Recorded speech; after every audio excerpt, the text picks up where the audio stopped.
very nice to see a eminent lady in the chair from Maharashtra. Thank you. It's very nice.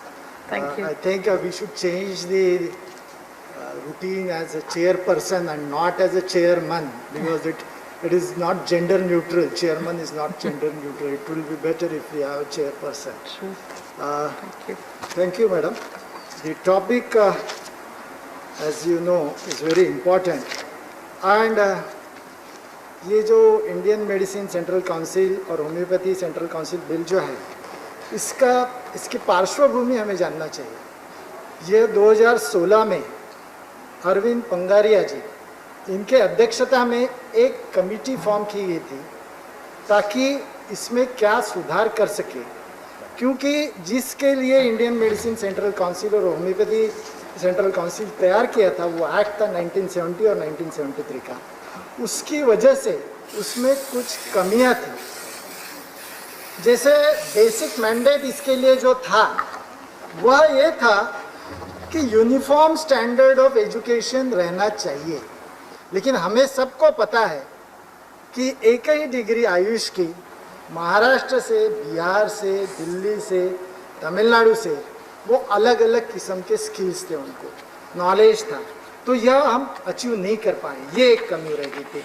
वैसे ही अभी हम वो NEET के जरिए कम करने वाले हैं। वैसे ही रजिस्ट्रेशन, ये रजिस्ट्रेशन का दूसरा एक मैंडेट था इस एक्ट के जरिए, तो इसमें रजिस्ट्रेशन की जो प्रोसेस है वो अच्छे से फॉलो नहीं हो रही थी।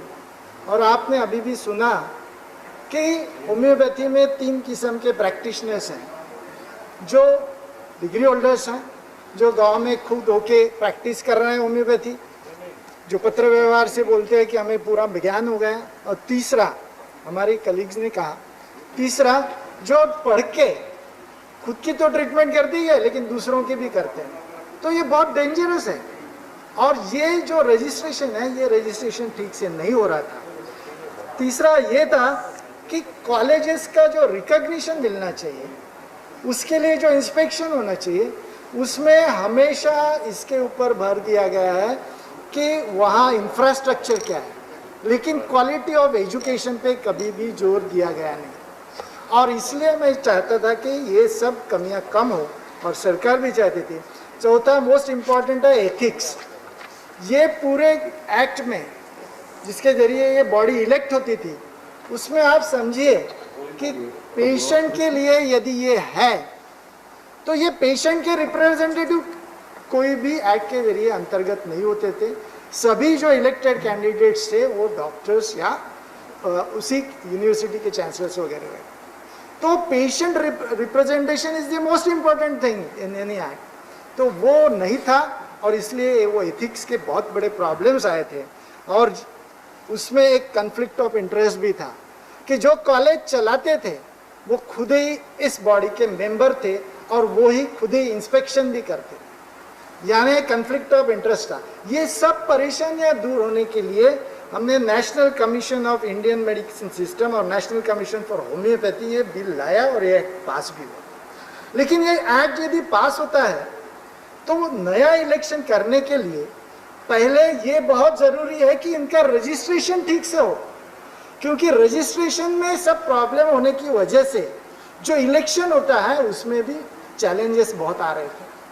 हम वही लोग चुन के देते थे जो पहले से उनके साथ में जुड़े हैं, और नए लोगों का रजिस्ट्रेशन ही नहीं हो रहा था, और इसमें ये कठिनाई थी।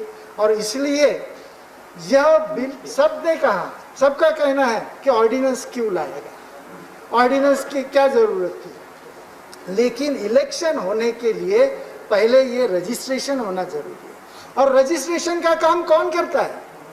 रजिस्ट्रेशन का काम स्टेट गवर्नमेंट के जरिए, स्टेट बॉडीज के जरिए आता है। वो यदि आया नहीं, रजिस्ट्रेशन की कितने हैं वो ठीक से यदि रिकॉर्ड नहीं है, तो ये इलेक्शन ठीक से नहीं हो सकता। और इसलिए ये इलेक्शन कोई पीरियड में, जिसमें ऑब्जेक्ट्स में कहा गया है, हमारे ऑनरेबल मंत्री जी ने जो कहा है, डॉक्टर हर्षवर्धन जी ने, कि उसमें ऑब्जेक्ट्स में भी लिखा हुआ है।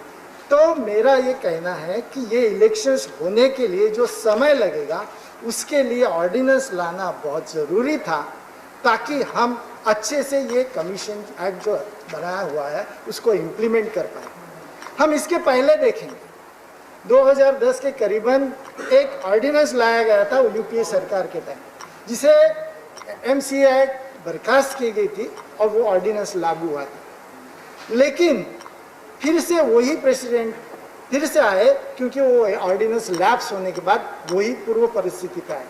हमारे यहाँ मैं एमसीए के खिलाफ नहीं हूँ, और लेकिन यदि ऑर्डिनेंस लाया तो वो लैप्स होने तक के कुछ भी हुआ नहीं और फिर से वही स्थिति पे आए। वैसा यहाँ नहीं होना चाहिए, इसलिए ये ऑर्डिनेंस लाना बहुत ज़रूरी था। उस ऑर्डिनेंस के वक्त हमारे ज्येष्ठ यहाँ के सांसद राम गोपाल यादव साहब ने भी कहा था कि एमसीआई को कोई बाजू में हटा नहीं सकता, क्योंकि ये ऑर्डिनेंस फिर से लैप होता आता है, फिर से लैप्स हो जाता है। लेकिन मैं कहना चाहता हूँ कि मोदी सरकार एक निश्चयी सरकार है, और उनके अंदर में हम जो भी इस रास्ते में रोड़े आएंगे जिसके लिए पेशेंट को तकलीफ हो, इसलिए यह ऑर्डिनेंस लाना बहुत ज़रूरी था। और ये ऑर्डिनेंस फिर से रिपीट इसलिए हुआ है कि रजिस्ट्रेशन में मामले में बहुत कठिनाइयाँ हैं और उसमें स्टेट फेडरल स्ट्रक्चर का सहयोग चाहिए, उसके बगैर ये हम आगे नहीं बढ़ सकते। इसके लिए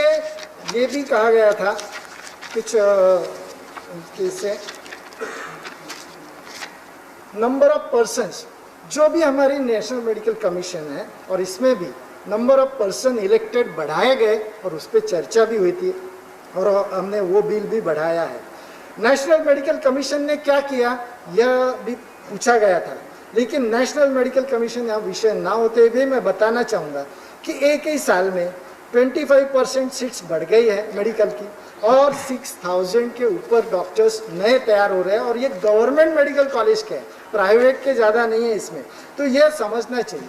और मैं ये कहना चाहूँगा, कुछ सुझाव है मेरे, तो ये सुझाव के बारे में कहना चाहूँगा कि रजिस्ट्रेशन जो भी बोर्ड के जरिए किया जाए, मंत्री जी का से मुझे आग्रह है कि ये रजिस्ट्रेशन लाइव एंड एक्टिव रहना चाहिए, क्योंकि मैंने देखा है होम्योपैथी आयुर्वेदिक सभी रजिस्ट्रेशन में 10-10 साल हो जाते हैं, वो डॉक्टर की डेथ हो जाती है, फिर भी वो डॉक्टर रजिस्टर्ड डॉक्टर रहता है। दूसरा ये है कि जो एक्टिव नहीं है वो बोलते हैं हमने तो 20 साल से प्रैक्टिस छोड़ दी है, फिर भी वो रजिस्ट्रेशन, क्योंकि इससे हमारी नीति नहीं बन सकती। तो इसलिए रजिस्ट्रेशन का के लाइव एंड एक्टिव मेंबर्स ही होना चाहिए। डॉक्टर महात्मा जी, दूसरा ये है 7 minutes were there allotted, the chairperson told me just now. Sir, yes, yes. So it has been 8% से told to me. 8 minutes से टोल 8 minutes हो गए ऑलरेडी कंप्लीट हो चुके हैं। प्लीज। दूसरा ये है कि एमबीबीएस हम नेशनल एजुकेशन पॉलिसी में इंटीग्रेटेड अप्रोच ज़्यादा बढ़ा है और वो अच्छी बात है। एमबीबीएस के लिए आयुर्वेदिक में एक पोस्ट ग्रेजुएशन 1 साल का सर्टिफिकेट कोर्स हो, 2 साल के डिप्लोमा हो, 3 साल का डिग्री कोर्स हो, पोस्ट ग्रेजुएशन, ताकि ये इंटीग्रेशन होगा और इंटीग्रेशन से दोनों पैथी धन्यवाद डॉक्टर विकास महात्मा जी, धन्यवाद। एग्जाम में मेरा सर 1 मिनट में खत्म करता हूँ। धन्यवाद। एग्जिट एग्जाम जो है उसमें सभी स्टूडेंट सिर्फ पढ़ाई कर रहे हैं, क्योंकि उनको पता है मार्क्स मिलाना है। धन्यवाद, नहीं देखते, कंक्लूड करिए। धन्यवाद।